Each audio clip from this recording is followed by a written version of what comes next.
Good afternoon, everyone, and thank you so much for joining us today here. We are our open day at Masa University, and as usual, we would like to make you have an educated and informed decision when you want to decide where you would like to continue your education. And definitely, we would love if you would continue your education with us. Again, and once again, I'm here with our deputy of we are with our deputy dean for postgraduate, our Dr. Sirius, whereby we are going to be discussing about upskilling and reskilling, the part of a future ready workforce. Doctor, how are you today? I'm very good, Tara. Thank you so much. Thank you so much. So, Doctor, actually, we were trying to know and let our viewers know what's the meaning of upskilling, reskilling, why is it important for us at this time? Thank you. It's a very relevant question, Tara. And if you look around globally, people are losing jobs. People are losing jobs due to many reasons. Obvious reason is pandemic, but the reason or a major reason I would say is automation. Oh, Okay, so clubbing these two factors together, we need to really think about what is upskilling and reskilling. So when we talk about reskilling, I'll give a simple example to understand this concept. I'm sure in your childhood you have heard about people who are operating typewriters. So do you see typewriters nowadays? Absolutely, they've just vanished. Exactly, right.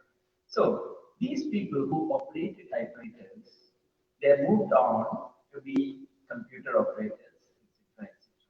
So this is the whole idea of reskilling, that means from one skill to another skill, they have reskilling themselves. Now, when it comes to upskilling, it's like more or the same, but slightly different in terms that you are upgrading your skill sets in the same profession. You understand? You're a manager. Now, all the while, yes, your data management skill using Excel is excellent. But now the company has gone in for automation and they want you to learn data analytics in the same position. So this is upskilling. I hope you understand. of course. So I think what Dr. here is trying to say is if you do not upskill, if you do not reskill, you will definitely be recognized. Exactly. And it will be so hard for you to be learning this right? So Doctor would like to ask, what are the changing skills that are changing nowadays? What skills are changing? Yes, a lot of skills are changing.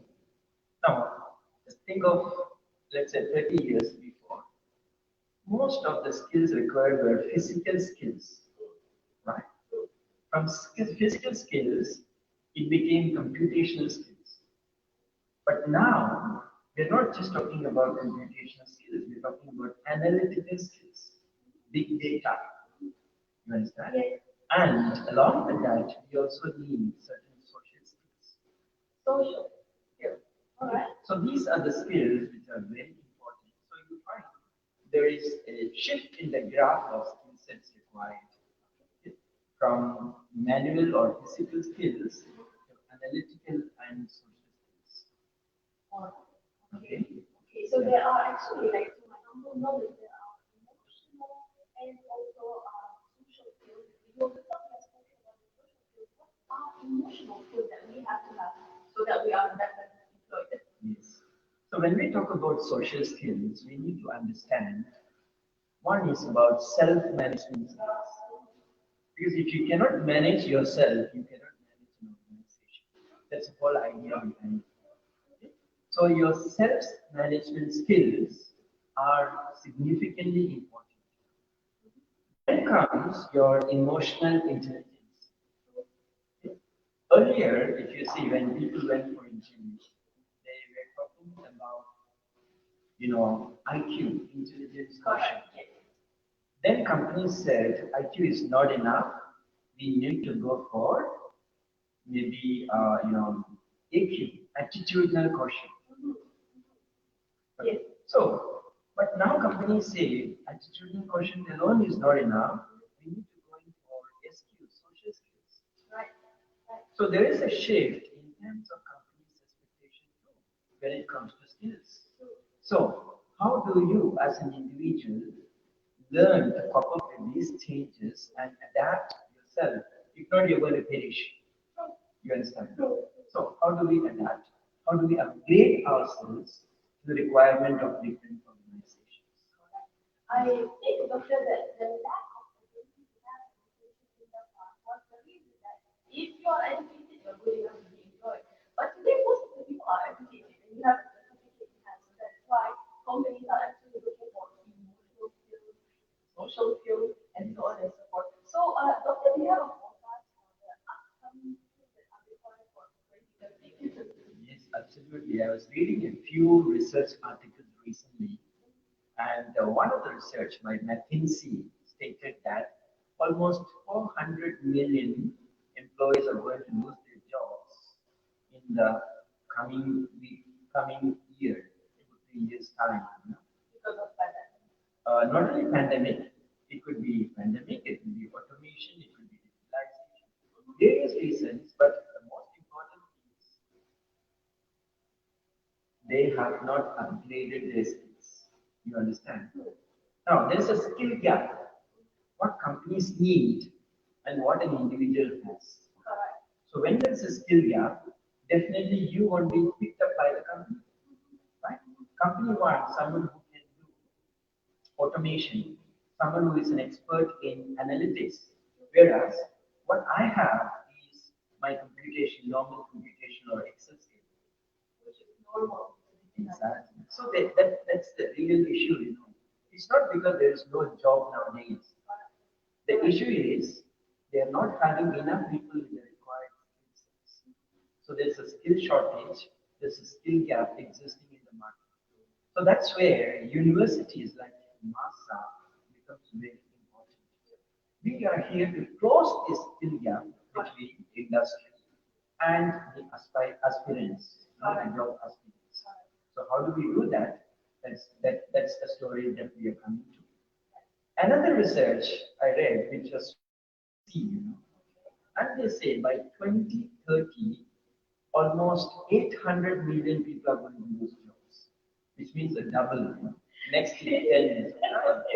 So I'm not scaring you or I'm not giving painting a gloomy picture today, but this is the truth. So how our students, how young workforce are getting ready themselves? What are the tools and techniques they can use to map themselves to the industry's requirement? That's a question we need to ask today. Correct. So actually, Doctor, so many students they ask me, Miss, I'm going for an interview, Miss, I've graduated, blah, blah, blah, what do I do, what do I do? And I always say, it's not only about your CGPA, your all of them are going to be in the interview with their paper and good CGPA. It is always, they choose the one who can actually speak with them. They choose the one who can actually interact with them and showcase social skills, emotional skills that are much better. It is not only about the piece of paper, although the piece of paper is very important. However, so yourself, you were saying that Manta actually helps the students to upgrade their personality as a human being. How does that happen? See, Master's effort in this regard is really commendable, I would say. Master never believed in just giving a certificate and sending the student back to their own country or home.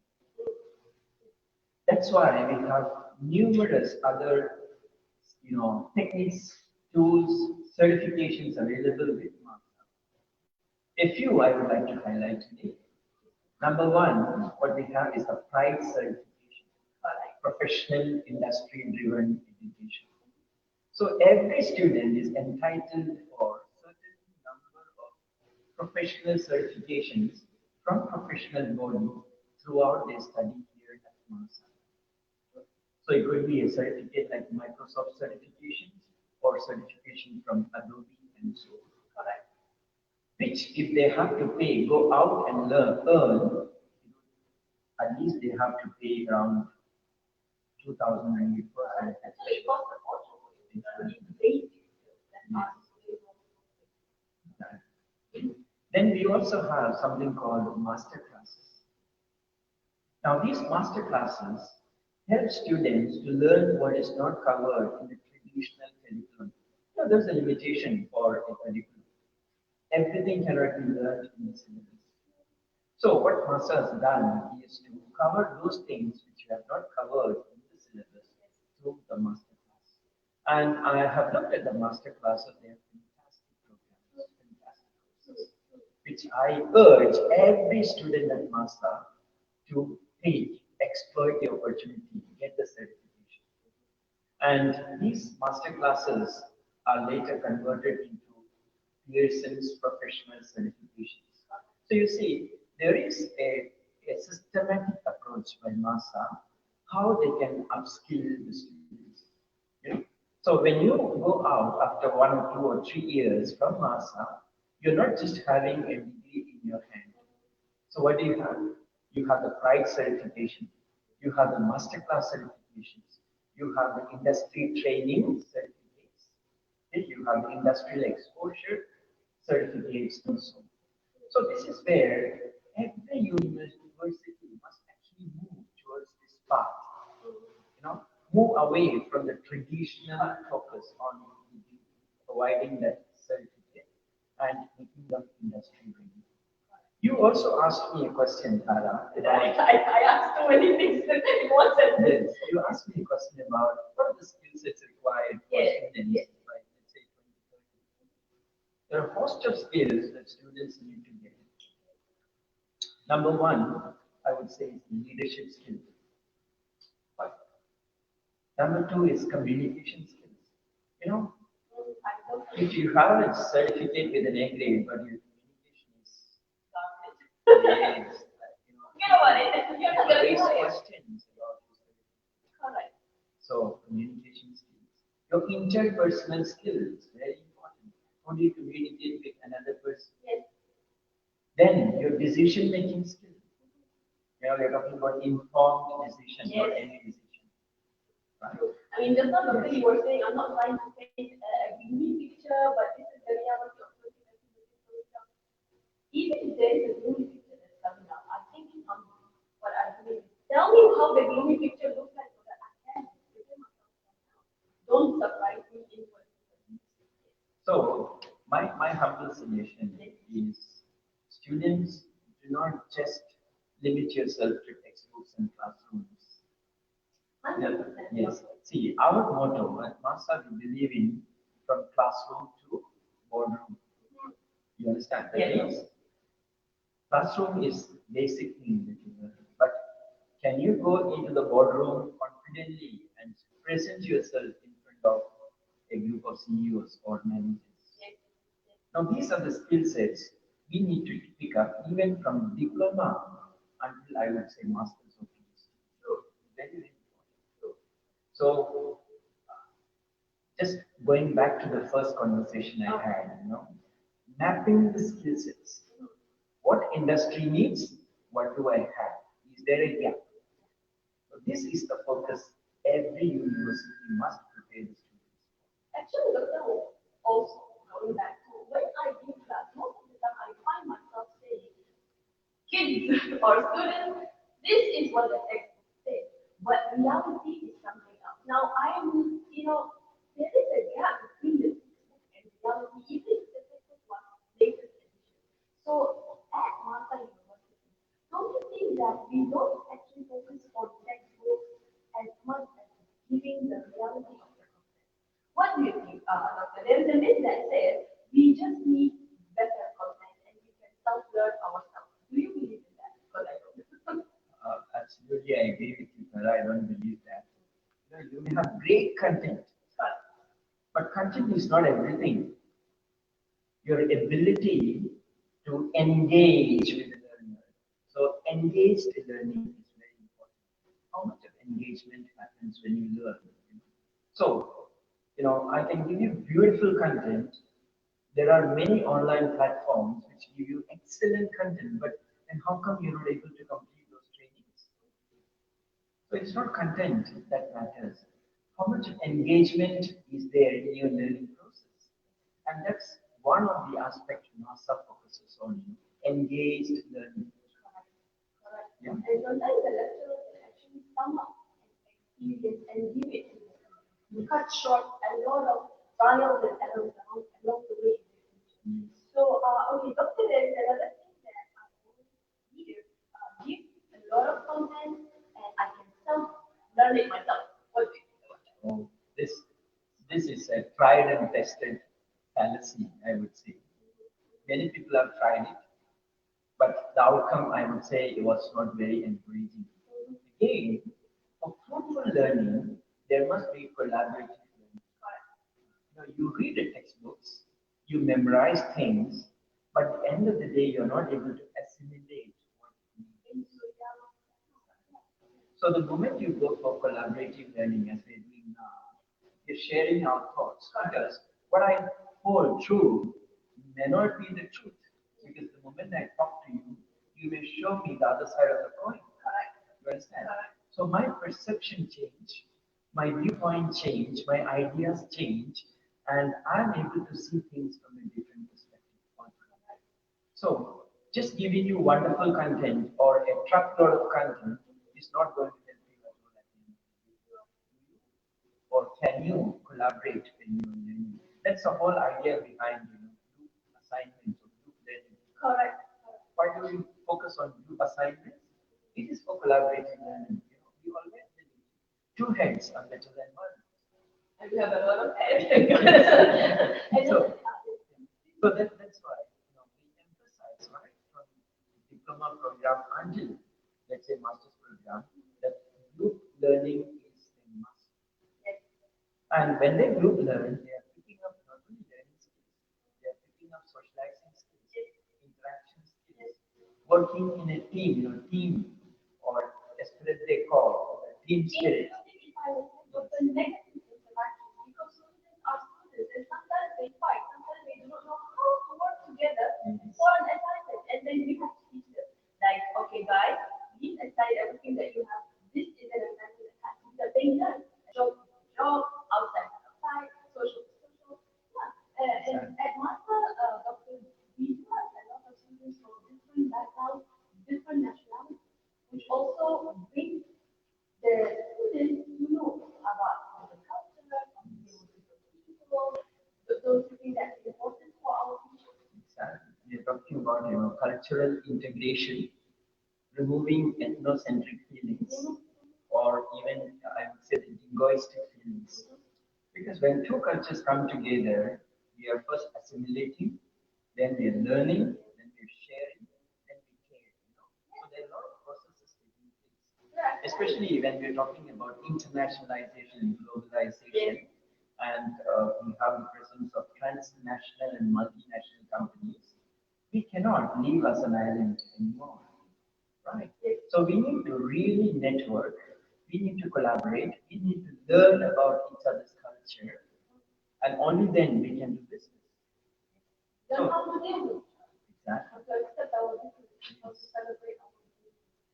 Okay. So lastly, doctor, maybe a word from yourself about the importance of embracing continuous education.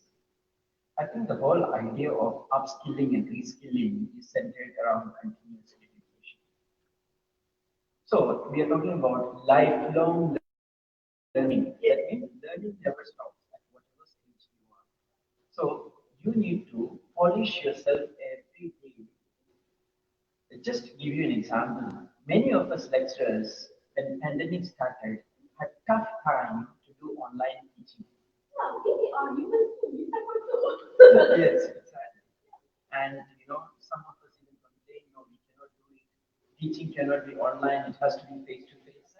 Now, if I ask you the question, how is your online teaching? What would be your response? Amazing. Amazing. I don't even know how to face to face anymore. So you see, you have gone for lifelong continuous learning. You move from one phase to another.